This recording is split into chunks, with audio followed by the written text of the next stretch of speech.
Oh, hello, ladies. So, welcome back to another episode here. Just another health reaction. So, Jillian Michaels, she is one of those top celebrity trainers, or but popular trainers, celebrity trainer to the stars. She's well known in the fitness industry. I believe she was overweight, lost a lot of weight, and then she became one of those, names all over the place when it comes to fitness. She's gonna be talking about her opinion when it comes to Ozempic and other weight loss drugs. If you ever watch my content, you know how I feel about it. So who am I? My name is Shane. I'm a personal trainer and nutrition coach. I help busy women simplify health and nutrition so they can make better decisions when it comes to their health and fitness.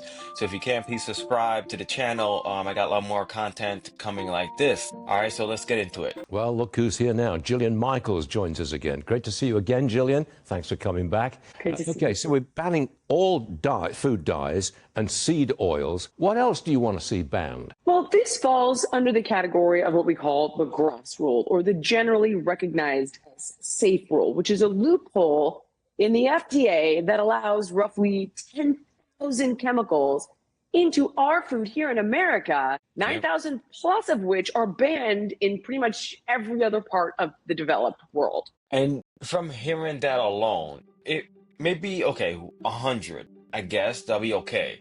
But 10,000 substances that we putting out, like America is allowed to put in our food, that's crazy. That's absolutely crazy. So these are the things, artificial colors, artificial sugars, fake fats, all of this garbage that is not food.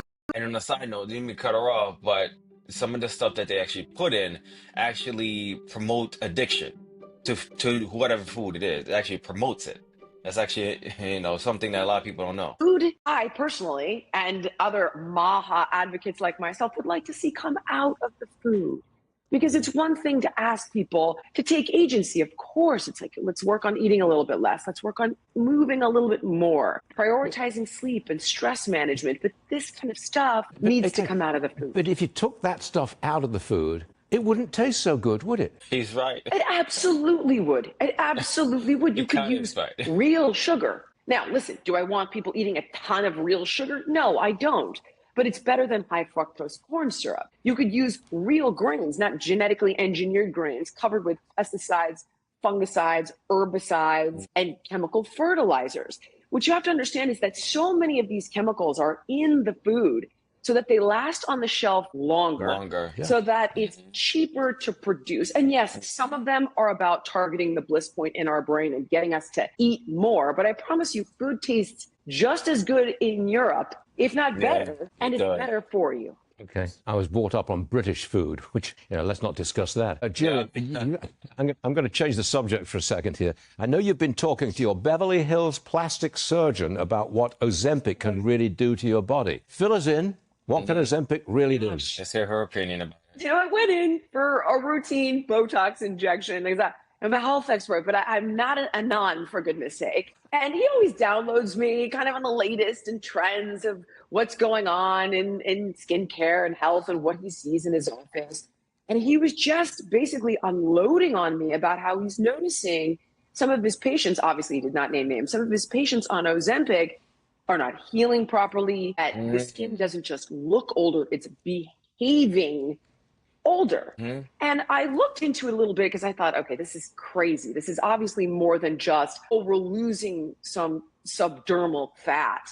And it turns out that there are studies that suggest we're seeing a breakdown in structural proteins. So elastin, collagen, hyaluronic acid. And one of the theories is that Ozempic is actually deactivating adipose stem cells in our skin, in the subdermal layer of our skin, that produce these structural proteins. So that was just one of many things that I've been hearing from doctors lately on Ozempic. It's really something that needs to be thought through carefully before taking it. At my age, all I want to do is lose weight. I don't really care about the quality of my skin. That's just the way it is. Jillian Michaels, you're...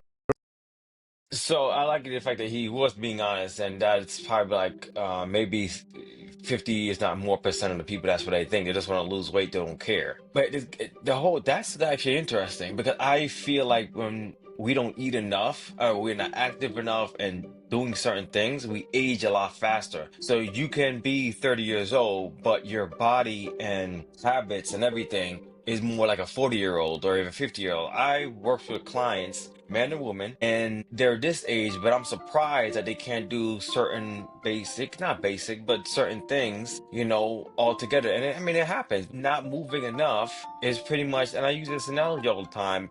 You ever think of your body like a cement truck or cement? When the cement is in the truck, it's spinning, it's loose, it's moving. But once you lay it out and you don't move anymore, that's when it gets hard and it solidifies. So that's what you have to really think when it comes to movement and your body and aging. But that's interesting. I mean, I would say though, that though we talk about protein in our skin and everything, is it because of lack of food that we're taking? Because that's what happens with Ozempic. It cuts off your appetite pretty much, or it just suppresses it. So if you're not eating enough, you're probably not getting enough in your body. I mean, protein is everywhere. You need protein for a lot of things. People just think protein does for muscles, but it's a lot of stuff that your body needs protein for. So, I mean, I just thought I would share this with you to let you guys hear what she has to say about Ozempic. Now, I don't think that she's against it, but she just says, I guess she's more of a wait and see attitude. I mean, I feel the way I feel about Ozempic. I think it's a tool. You should use it, but be mindful of it. Yeah, so comment below, let me know what you ladies think. Some feedback will be appreciated, and thank you so much for watching. If you found this helpful, be sure to share it with somebody who might need to hear this message. Remember, prioritizing yourself is a choice you'll never regret. Have a good one.